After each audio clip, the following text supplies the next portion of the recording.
নমস্কার বন্ধুরা, তোমরা যারা বিএ বিকম বিএসসি কোর্সগুলি করছো, তোমাদের সেমিস্টার পরীক্ষা সবকিছু ঠিকঠাক থাকলে আগামী ফেব্রুয়ারি মাস থেকে শুরু হতে চলেছে।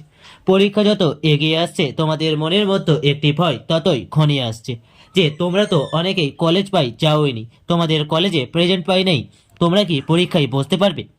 প্রথমেই বলে রাখি, তোমরা যারা রেগুলার কোর্সে ভর্তি হয়েছো, তোমাদের কলেজে অফিসিয়াল নিয়ম অনুযায়ী 75% প্রেজেন্ট থাকাটা বাধ্যতামূলক, কিন্তু বাস্তবে 70% প্রেজেন্ট থাকলেও তোমরা কলেজে পরীক্ষায় বসতে পারবে।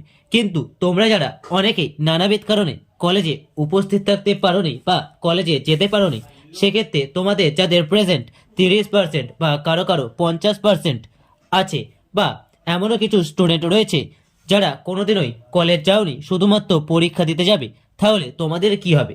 তোমাদের কি পরীক্ষায় বসতে দেওয়া হবে না?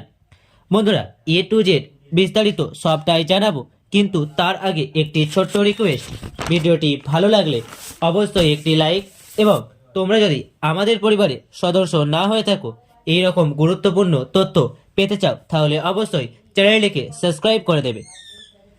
বন্ধুরা, তোমরা যারা কলেজ যেতে পারোনি বা তোমাদের যাদের প্রেজেন্ট নেই, তোমাদের প্রেজেন্ট না থাকার কারণে শাস্তি হিসাবে কলেজকে কিছু এক্সট্রা টাকা পে করতে হবে।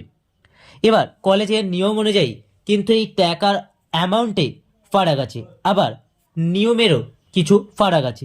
ধরো তোমার 40% প্রেজেন্ট রয়েছে, সেক্ষেত্রে তোমায় যে অ্যামাউন্ট পে করতে হবে, ধরো যে কোনো দিন কলেজে যায়নি, তাকে কিন্তু তোমার থেকে বেশি অ্যামাউন্ট পে করতে হবে। আবার কোনো কোনো কলেজের ক্ষেত্রে সবার অ্যামাউন্ট কিন্তু সমান হতে পারে, এক্ষেত্রে সম্পূর্ণটাই কলেজের ওপর নির্ভর করে। বন্ধুরা, তোমাদের কাদের কাদের প্রেজেন্ট একদমই নেই, অবশ্যই কমেন্ট করে জানাতে ভুলবে না।